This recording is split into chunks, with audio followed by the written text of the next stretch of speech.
અમદાવાદના બોપલમાં હત્યા બાદ આત્મહત્યાનો કેસ હત્યારો વિક્રમસિંહ સ્વભાવે આક્રમક હતો તે પ્રકારનું નિવેદન પોલીસે આપ્યું છે। વિક્રમસિંહે ગળું તપાવી પત્નીની હત્યા કરી। બાદમાં વિક્રમસિંહે પણ ગળે ફાંસો ખાઈ જીવન ટૂંકાવ્યું। ચારિત્ર પર શંકાને કારણે ઘટનાને અંજામ આપ્યો હોવાની વાત પણ પોલીસે કરી। તારીખ 25/3 રોજ સવારે 8 વાગે ડાયલ 100ના માધ્યમથી બોપલ પોલીસ સ્ટેશનને જાણવા મળેલ કે 2 લાશ મળી આવેલ છે। આ જે લાશ હતી આ ગોદાવી ગામના સીમના સ્પોર્ટ્સ સંકુલ ગ્રાઉન્ડ પાસે જે સર્વિસ રૂમ છે ત્યાંથી મળી આવેલ છે।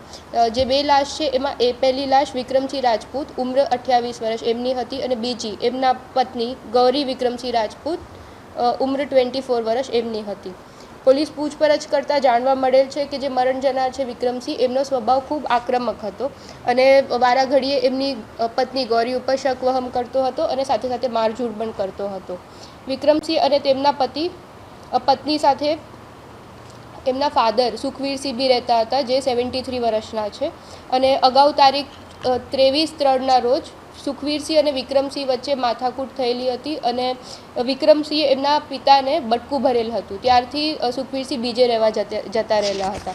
તારીખ 25ના રોજ જ્યારે સવારે સુખવીરસિંહ વિક્રમસિંહના ઘરે પહોંચ્યા ત્યારે તેમને જોયેલું કે જે ગૌરી છે વિક્રમસિંહના પત્ની એ એમના મોઢામાં અને માથામાંથી લોહી નીકળે છે અને એ મરી ગયેલ છે।